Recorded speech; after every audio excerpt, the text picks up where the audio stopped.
गया है जहां से रूस और चीन की भी एंट्री होती दिख रही है। पुतिन और जिनपिंग अभी तक ईरान युद्ध पर खुलकर नहीं बोल रहे थे, लेकिन अंदर ही अंदर ईरान की मदद कर रहे थे। कहा जा रहा है कि रूस चीन की मदद से ही ईरान अभी तक युद्ध में टिका हुआ है।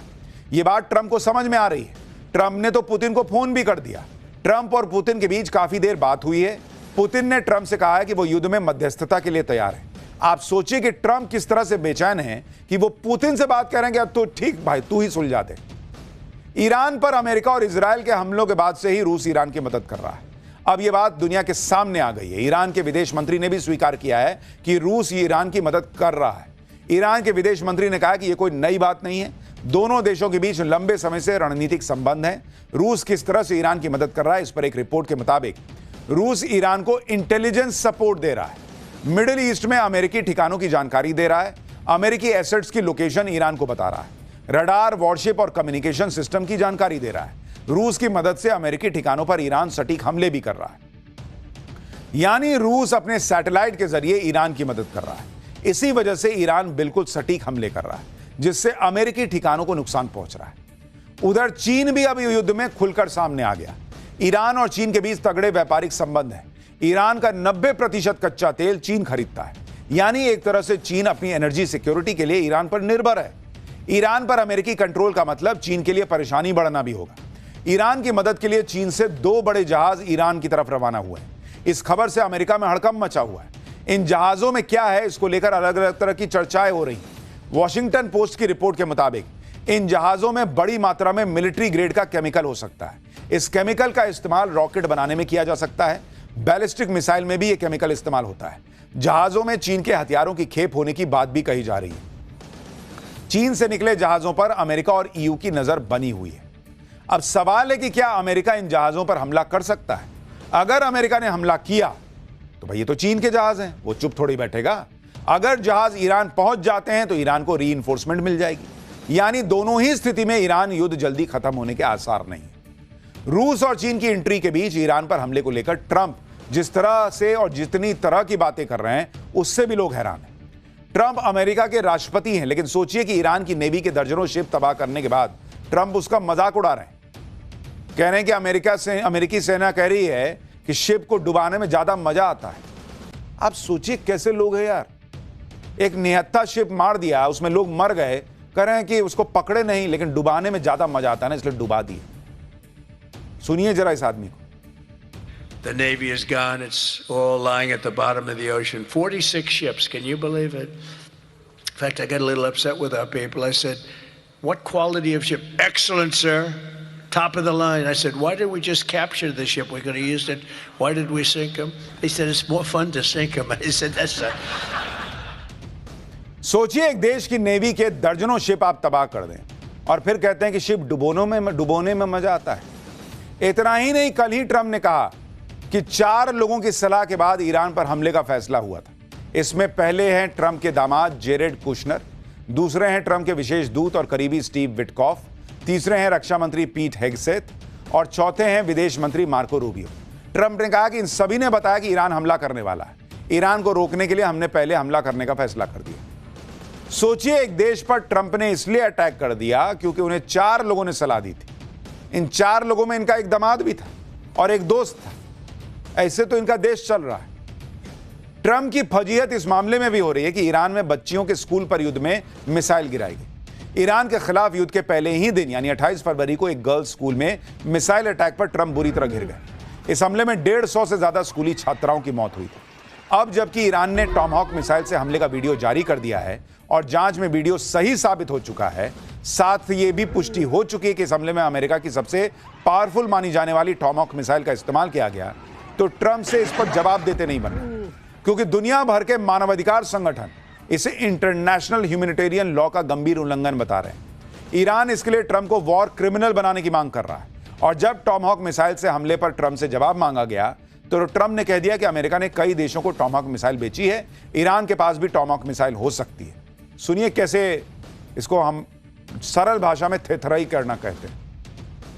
American missile strike and a Tomahawk missile likely destroyed that Iranian girls' school. So will the U.S. accept any responsibility? Well, I for haven't that strike? seen it, and I will say that the Tomahawk, which is one of the most powerful weapons around is used by, is sold and used by other countries, you know that. And whether it's Iran, who also has some Tomahawks, I wish they had more, but whether it's Iran or somebody else, the fact that a Tomahawk is very generic, it's sold to other countries, but that's being investigated right now. America जैसा बेशरम देश आपको शायद ही मिलेगा, और Donald Trump बेशर्मी के चरम पर हैं बॉस। कह रहे हैं दूसरे देशों को भी टॉमहॉक बेचा है, ईरान के पास भी तो है, तो ईरान आप पे नहीं मार रहा है टॉमहॉक, अपने घर में मासूम बच्चियों पे मार दे रहा है। कैसे लोग हैं बॉस, बच्चे मार के उसके बाद भी जो है बेशर्मी से खड़े हैं, नजर मिला रहे हैं, कह रहे हैं दुनिया का भला कर रहे हैं। आप देखिए कि जो ट्रंप अब कह रहे हैं कि ईरान के पास भी टॉमहॉक मिसाइल हो सकती है, वही ट्रंप बच्चों के स्कूल में मिसाइल अटैक के बाद इसमें अमेरिका का हाथ होने से साफ इनकार करते रहे। कहा गया कि अमेरिका ने इस युद्ध में टॉमहॉक मिसाइल का इस्तेमाल ही नहीं किया, लेकिन ट्रंप के इन दावों को खुद उनकी सेना ने तब झूठा साबित कर दिया जब अमेरिकी वॉरशिप से ईरान पर दागी गई मिसाइल्स का वीडियो जारी किया गया। एक्सपर्ट्स ने बता दिया कि इस वॉरशिप से भी टॉमहॉक मिसाइल दागी गई है बॉस। अब अमेरिका का हाल देखिए, एक तरफ राष्ट्रपति ट्रंप दिखा रहे हैं कि युद्ध लगभग खत्म हो गया, ईरान की नेवी एयरफोर्स अब मैंने खत्म कर दिया, मिसाइल भी कम बची है, ड्रोन हर जगह नाकाम हो रहे हैं, ये ट्रंप कह रहे हैं। वही ट्रंप प्रशासन के लोग ईरान को हराने के लिए नए सहयोगी तलाशने में जुट गए। ट्रंप के करीबी रिपब्लिकन सेनेटर लिंडसे ग्राहम को ही देख लीजिए, उन्होंने सऊदी अरब को युद्ध में शामिल होने की धमकी दे दी। लिंडसे ग्राहम कह रहे हैं कि सऊदी अरब ईरान के हमलों को रोकने के लिए अपनी सेना का इस्तेमाल नहीं कर रहा है। क्यों भाई, तुम तो दुनिया की नंबर 1 सेना हो, मारो ना, तुमको सऊदी की सेना क्यों चाहिए। कह रहा है कि जबकि रियाद में ईरान के लगातार हमलों की वजह से अमेरिका को अपना दूतावास खाली करना पड़ा है। ऐसे में लिंडसे ग्राहम ने सऊदी अरब को अमेरिका के साथ हुई डिफेंस डील की याद दिलाई और कहा कि अमेरिका आतंक को खत्म करने के लिए अरबों डॉलर खर्च कर रहा है, लेकिन सऊदी अरब सिर्फ बयानबाजी कर रहा है। यही नहीं, लिंडसे ने सऊदी अरब को युद्ध में सेना नहीं उतारने पर गंभीर परिणाम भुगतने की चेतावनी दी है। गजब गुंडई चल रही है भाई अमेरिका की, गजब। एक तो सऊदी अरब हो, कतर हो, यूएई हो, जो भी ये खाड़ी देश हैं, वो अमेरिका की वजह से फंसे पड़े हैं। उसमें इनका राष्ट्रपति नौटंकी कर रहा है कि मैंने वहां सब खत्म कर दिया, और राष्ट्रपति का सलाहकार कह रहा है कि सऊदी अरब इसमें सेना क्यों नहीं भेज रहा है, बहुत बुरा परिणाम होगा। अरे जब सब खत्म ही कर दिए तो सऊदी की सेना तुमको चाहिए क्यों। ऐसे तो बहुत तुम पूरी दुनिया में दिखाते हो कि अमेरिका की सेना के सामने कोई टिक नहीं सकता, तो लड़ो ना अकेले। इजराइल तुम्हारे साथ है, वो कम पड़ रहा है। आप देखिए कि दुनिया भर में हेकड़ी दिखा रहे ट्रंप का ईरान युद्ध की वजह से क्या हाल हो चुका है। ट्रंप के सीनेटर ने सऊदी अरब को युद्ध में उतरने की धमकी दी, जिस पर यूएई के अरबपति खलफ अहमद अल हफ्तूर ने पलटवार किया। अरबपति हफ्तूर ने कहा कि वो अच्छी तरह जानते हैं कि सऊदी अरब पर हमला क्यों हो रहा है, और ये भी जानते हैं कि किसने पूरे मिडिल ईस्ट को इस खतरनाक युद्ध में घसीटा है, वो भी बिना उन लोगों से सलाह लिए जिन्हें वो इस क्षेत्र में अपना सहयोगी कहता है। आगे हफ्तूर ने कहा कि सऊदी अरब को ऐसे किसी शख्स की जरूरत नहीं है जो ये दावा करता है कि वो हमें बचाने मिडिल ईस्ट आया। सच्चाई यह है कि अमेरिका के जल्दबाजी भरे फैसलों ने मिडिल ईस्ट को युद्ध में उलझा दिया है। हफ्तूर ने कहा कि मिडिल ईस्ट के देश ईरान को खतरा मान सकते हैं, लेकिन इसका मतलब यह नहीं कि बाहरी ताकतों की तरफ से शुरू किए गए युद्ध में शामिल होने के लिए खुद तैयार हो जाएं। आखिर में हफ्तूर ने कहा कि सऊदी अरब को अमेरिका की सुरक्षा की जरूरत नहीं है। अमेरिका सऊदी अरब से दूरी बनाए रखे। अगर हथियार की बात है तो यह किसी तरह का कोई एहसान नहीं है। सऊदी अरब अपनी सुरक्षा के लिए निवेश करता है, इन हथियारों के लिए अरबों डॉलर खर्च करता है, तुम कोई फ्री में थोड़ी दे रहे हो। यह एक बड़ा ट्रेड और इंडस्ट्री है जो इस तरह के सौदों पर ही टिका है। यानी अब खाड़ी देशों के लोग ही डोनाल्ड ट्रंप और अमेरिका को उनकी हैसियत याद दिला रहे हैं कि तुम्हारे वजह से हम फंसे हुए, हमको ज्ञान मत बांटो, और हथियार दिए हो तो एहसान नहीं किए, पैसा लियो भर भर के। तो ये तो हाल है अमेरिका का। लेकिन हमारे देश की पॉलिटिक्स में क्या चल रहा है, आप जरा इसका चैप्टर देखिए। शराब घोटाले की पिक्चर अभी बाकी है। हाईकोर्ट में वो हुआ कि केजरीवाल एंड टीम की नींद उड़ जाएगी क्या। बंगाल चुनाव के पहले ममता बनर्जी को सुप्रीम कोर्ट से कैसे झटका लगा। एसआईआर पर बन रहे सारे माहौल की हवा निकल गई है क्या, अब इसका चैप्टर। शराब घोटाले में जब केजरीवाल और उनकी टीम को निचली अदालत से छूट मिल गई तो उन्होंने खूब जश्न मनाया, लेकिन अब पूरा खेल फिर से पलटता दिख रहा है। जिस केस में केजरीवाल के लोग जश्न मना रहे थे, अब हाईकोर्ट ने उसी केस में केजरीवाल एंड टीम के जश्न पर पानी फेर दिया। दिल्ली हाईकोर्ट में जो कुछ हुआ वो बता रहा है कि शराब घोटाले की पिक्चर अभी बाकी है।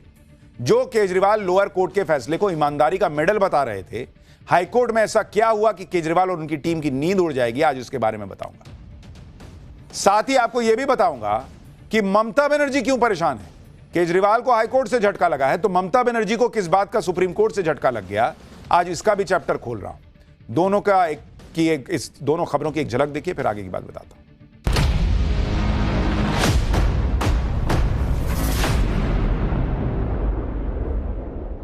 सड़क पे बैठी हुई है मुख्यमंत्री, धरना पे बैठी हुई है। गणेश कुमार को आत्मचिंतन और आत्ममंथन करना चाहिए। इस बार जनता उसका एक एक पाई का हिसाब लेगी। एसआईआर के मुद्दे पर धरने पर बैठी ममता बनर्जी की मुश्किल कैसे बढ़ गई वो बताऊंगा, लेकिन पहले अरविंद केजरीवाल की बात। दिल्ली शराब घोटाले के आरोपों में घिरे अरविंद केजरीवाल को निचली अदालत ने बरी कर दिया। इससे वो बड़े उत्साहित थे, उनके अच्छे दिन शुरू हो गए थे, वो फिर से पॉलिटिक्स में एक्टिव हो गए थे। केजरीवाल की वापसी की बातें होने लगी थी, जश्न मनाया जा रहा था। केजरीवाल ने तो यहां तक कह दिया कि कोर्ट कह रहा है कि वो कट्टर ईमानदार हैं।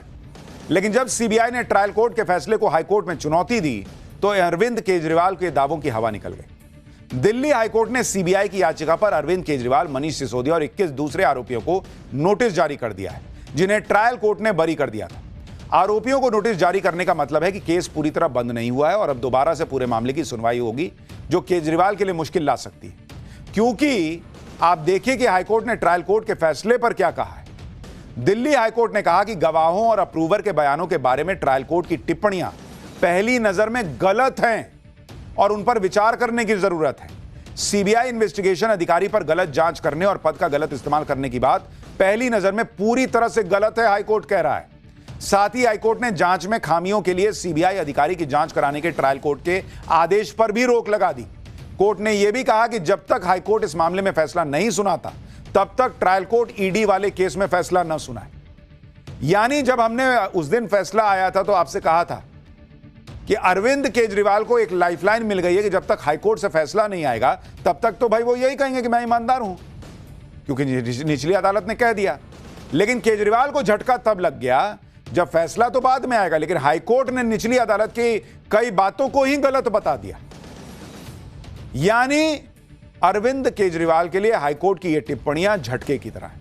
एक तरफ हाईकोर्ट ने ट्रायल कोर्ट की फाइंडिंग्स पर सवाल उठा दिए, दूसरी तरफ अब सीबीआई के बाद ईडी भी हाईकोर्ट पहुंच गई है।